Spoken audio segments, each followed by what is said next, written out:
period we are in is unprecedented.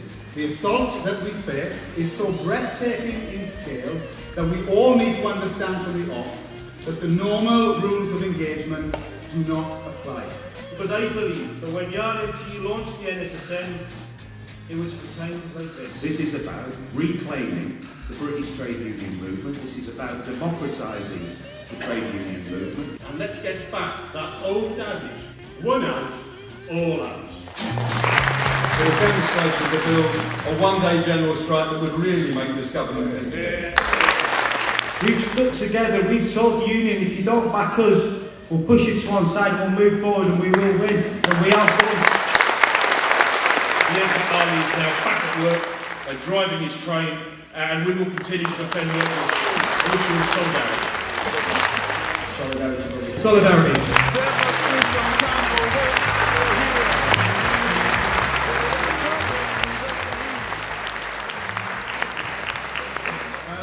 Thanks very much, Rob. Good morning to everyone. Thanks for that warm welcome. I'm delighted to be here, and I just want to say how much I agree with the points, Rob, that you've made in your opening speech, because in many ways this has been the best of years.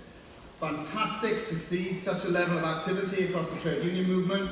The mass strikes we saw in June, we saw in November, we saw strikes in London in March, and then again with unions nationally in May. Strikes across the private sector have already been referred to. And I start therefore from this perspective, that all of us, I'm sure here, understand. But we've got to ensure that everybody else, whether they're rank and file members or trade union leaders, understand that the period we are in is unprecedented. The assault that we face is so breathtaking in scale that we all need to understand from the off that the normal rules of engagement do not apply. And this week we've seen workforce in the headlines, the disgraceful treatment of the unpaid workers carrying out stewarding for the Jubilee and forced to sleep under a bridge. Companies such as Tomorrow's People and CP UK exist for profit alone, and that is why they should be never trusted with our welfare work that should be done in the public sector. The Criminal Justice Act 2003 criminalises mine members if they take industrial action.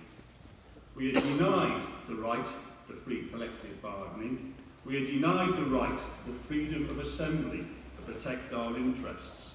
We're the only trade union, the Police Federation aren't a trade union, but are denied that basic right. But it didn't stop my members on the 10th of May, and we're ready to face up to the consequences. Bad laws alongside bad government must be challenged.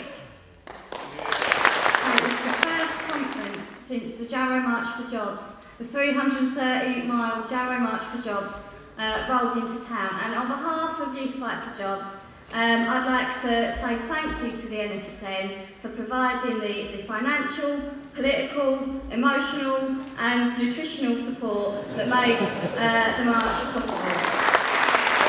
The march allowed us to put youth unemployment firmly on the political agenda. It attracted broad support from working people, from youth, from the communities that the march passed through, and it also received ringing celebrity endorsements from the likes of Stephen Fry and none other than the Fonz himself. The Sunday Times Rich List showed, published on the 28th of April, the richest 1,000 people in Britain. That's not 1% of the British population, that is 0.003% of the British population saw increase their wealth over the last 3 years by 155 billion. That's enough for themselves alone to pay off the entire current UK budget deficit and still pocket 30 billion for themselves. It shouldn't be for people like me to tell our cabinet of billionaires unemployment is caused by the fact that workers do not have a direct relationship to the means of production. Unemployment is not caused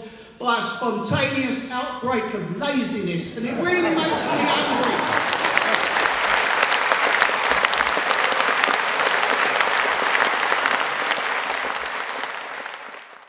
Well, the importance of the conference today is obviously it's representing rank and file activists and shop stewards. And for us to have any chance of building a strike big enough to defeat the government, it's important that across all of our unions, rank and file shop stewards and members are able to make the demand that they should be supported in taking industrial action, and if we take it, we're more effective when we take it together. How apt it was, wasn't it, that the celebration of the 40th anniversary of the last construction building workers' strike was that the Sparks defeated the Besna and the attacks of 35%. I'm pleased to see so many of you here today. The Besna dispute was a hallmark dispute in construction, I feel. Certainly for me, in 20 years of being on building sites, before I was blacklisted, it was one of the most amazing 6, 7, 8 months that I'd ever experienced in my life, to be honest. The NSSN has been absolute concrete behind most of the battles that we've seen, and it's been a huge victory for everything from the electricians to the POA, and in my case as well, my reinstatement after 4 months suspension. So, thanks Rob, great job. The guy that we said on the 29th of March, I'm done with them, they'll all just go away. And there he is, sat over the table from us, saying to us, and these were his words, "You've got a gun on the table." He contacted Dublin, which is where Kellogg's headquarters is, and what he said to them was, "I've had 2 profit warnings." This is our CEO telling us this, by the way. "I've had 2 profit warnings, and I'm getting asked about a supply chain problem, sort it out." So they called Maya Malmoffen and said to them, "We're going to sue you for brand damage now." Maya Malmoff then said, obviously, instead of telling us we've got a gun on the table, but when he said that, obviously we opened the chain and started loading the gun. The message I want to give to you is, today you're talking about unions standing together, but you can't rely on the hierarchy to form that bridge. What it's going to take is you're going to have to get rank and file committees formed in your own sector, come together, take action, and then you're the union accountable for not backing you. And that's what we've done with the strength of Steve and the others. We've stuck together, we've told the union, if you don't back us, we'll push it to one side, we'll move forward and we will win. And we have won.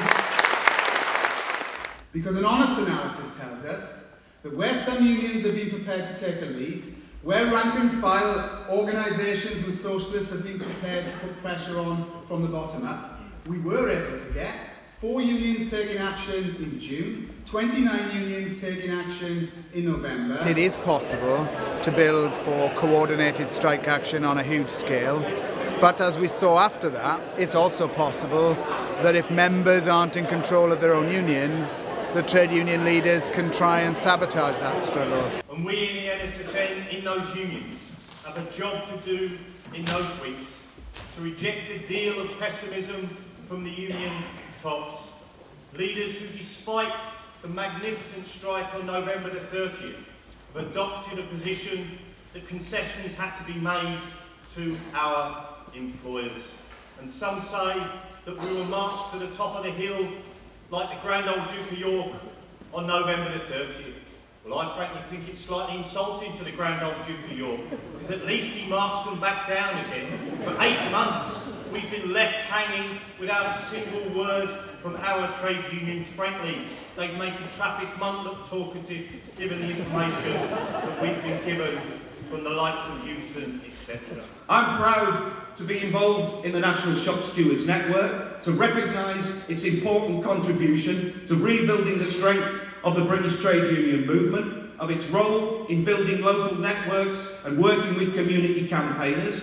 We've got a couple of lads here from Ratcliffe Power Station. One of those guys, Jason Porter, was suspended by his employer for alleged bullying. I'll just touch on a few aspects where I think I was suspended as a student at Ratcliffe.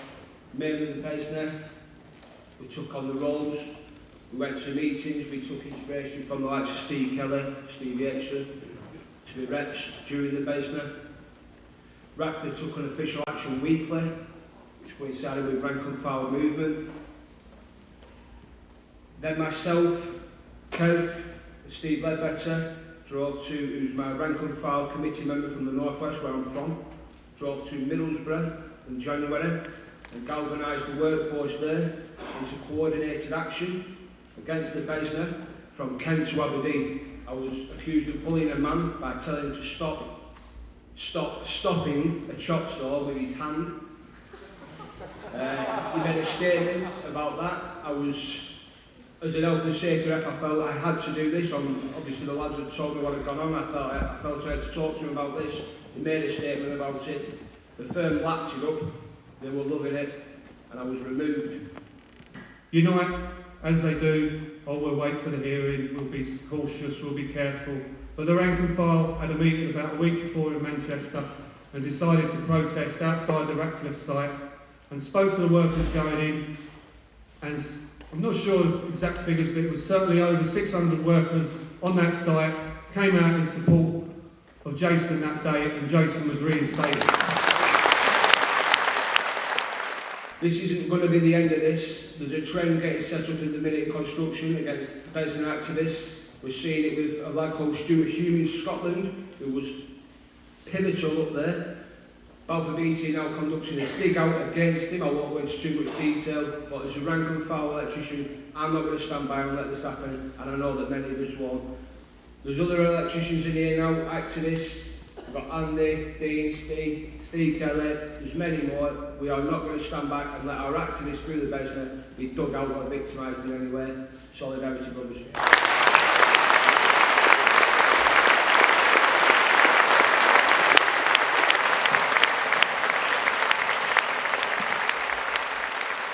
Жизнь ради дела, и все это благодаря этому режиму. There have been attacks on anybody who tries to build opposition, and especially workers in the workers' movement. There have been physical attacks, there have been murders. If you can support our struggle in Kazakhstan, you will be contributing to our struggle to overthrow the dictatorship. Спасибо, товарищи.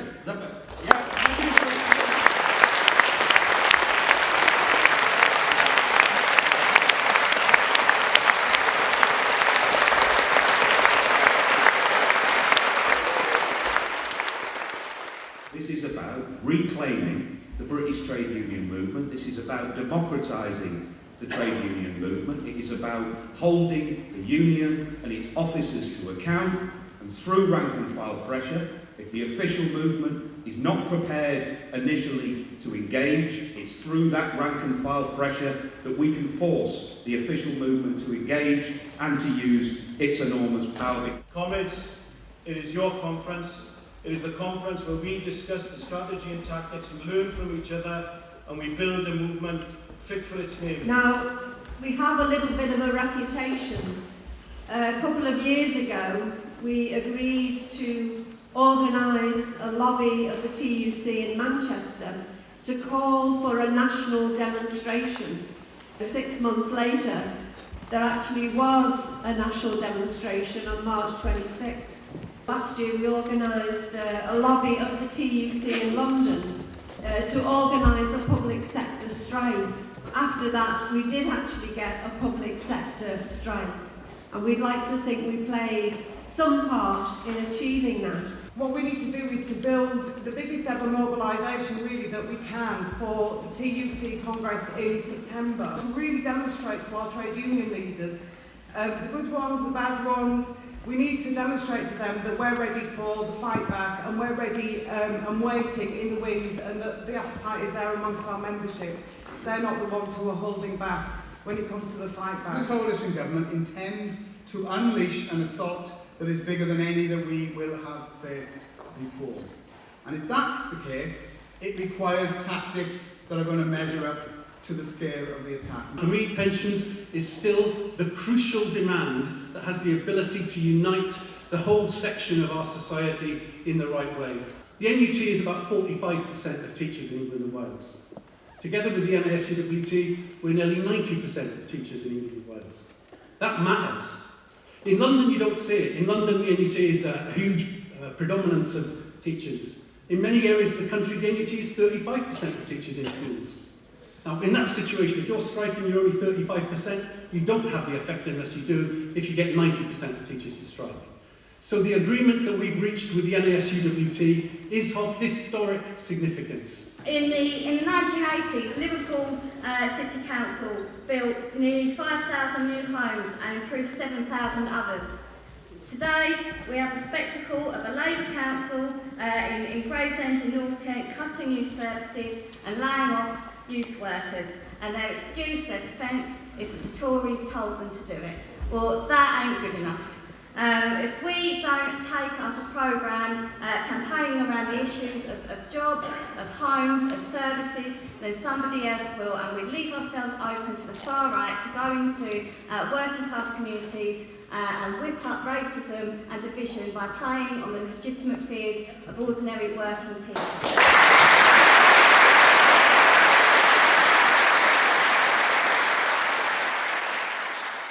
In March of this year, we saw on the Heathrow Express train operating company 4 rock-solid days of action, strike action, over the sacking of one driver, Zahid Majid, and the victimisation of his branch secretary, Liaquat Ali.